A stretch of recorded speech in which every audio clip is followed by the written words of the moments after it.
Mtazamaji, ni katika mwendelezo wa mafunzo ya vijana katika kupewa elimu ya mazingira pamoja na afya ya mwili yaliyoandaliwa na maendeleo ya vijana na utalii hapa katika skuli ya Nyerere Sekondari.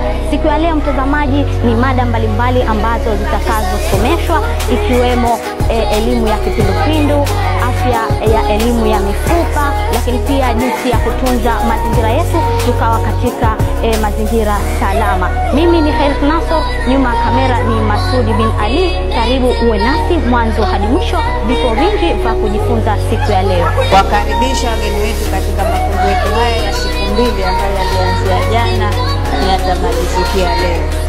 Msiwe na hofu wala wasiwasi. Kuweni huru, mchangie kwa pamoja na mshirikiane kwa pamoja.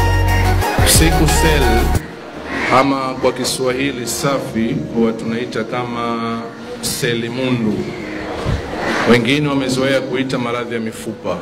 Yote ni sawa. Hii tunasema ni maradhi ambayo tayari yanarithiwa kutoka kizazi kimoja kwenda kizazi chingine.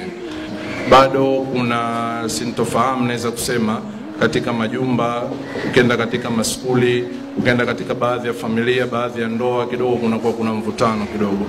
Pia kuna unyanyapaa kwa upande mwingine wale ambao wanaishi na magonjwa haya. Lakini ni kwamba tunasema kama nilivyotangulia ni kwamba kwa vile ni urithi, manake ina maana hauepukiki. Ukishakuwepo tayari upo na wewe ndio ambaye utakayeweza kupelekea ama kuarithisha kizazi chako ambacho kinachokuja. Ni zipi dalili za maradhi haya?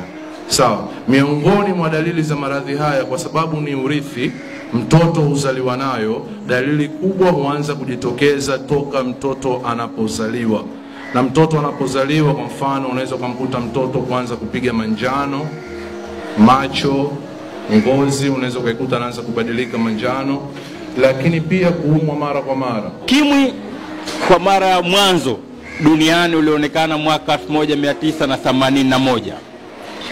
Ndiyo dunia ilitangazwa rasmi kuwepo kwa ugonjwa wa ukimwi. Na nchi ya mwanzo ambapo ugonjwa huu ulionekana nasema ni Marekani, katika mji wa San Francisco mwaka 81.